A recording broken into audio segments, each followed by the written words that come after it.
Profil Otto Hasibuan, Ketum Peradi yang dikirimi surat pengunduran diri Hotman Paris.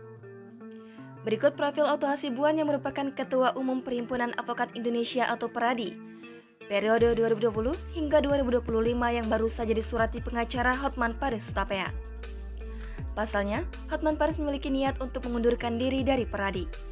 Seperti yang diwartakan tribunnews.com sebelumnya, Kamis 14 April lalu, namun hingga kini belum ada jawaban dari Otto Hasibuan terkait dengan surat pengunduran diri tersebut.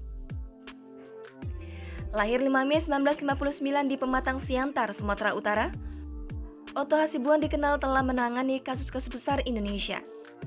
Ia dipercaya menjadi kuasa hukum tersangka kasus korupsi proyek EKTP Setia Novanto, namun dirinya mengundurkan diri.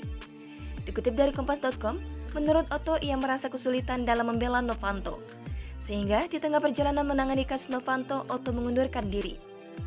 Hal ini lantaran dirinya dan Novanto tidak ada kesepakatan yang jelas tentang tata cara menangani suatu perkara. Karena kesepakatan tidak jelas, Otto kemudian merasa hal tersebut juga nanti akan merugikan dirinya. Selain kasus Novanto, Otto juga diketahui pernah menjadi kuasa hukum Joko Chandra dalam kasus pengalihan hak tagih atau KESI Bank Bali. Ketidakadilan inilah yang kemudian mendasari Otto untuk membantu Joko Chandra. Sebab dalam pandangannya, terdapat sejumlah ketidakadilan yang terjadi pada Joko Chandra. Melansir Wikipedia, Otto Hasibuan juga dikenal sebagai tim kuasa hukum Jessica Kumala Wongso yang didakwa melakukan pembunuhan terhadap Mirna yang dikenal dengan kopi beracun sianida pada tahun 2016 silam. Ketua Umum Peradi terpilih Otto Hasibuan mengaku mempunyai tugas yang berat untuk menyatukan kembali organisasi advokat dalam satu wadah tunggal Peradi, seperti yang telah diamanatkan oleh undang-undang. Selain itu, Otto Hasibuan juga pernah digandeng Muldoko untuk menangani persoalan tuduhan bermain dalam bisnis obat Ivermectin. Seperti yang diberitakan sebelumnya, Indonesia Corruption Watch menyebut Muldoko memiliki hubungan dengan Wakil Presiden PT Harsen Laboratories, Sofia Koswara.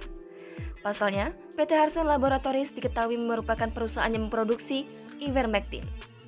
Diketahui, selain menjabat di perusahaan tersebut, Sofia juga menjabat sebagai direktur di PT Nurpay. Sehingga, ICW mengklaim ada keterkaitan antara Muldoko dan bisnis Ivermectin.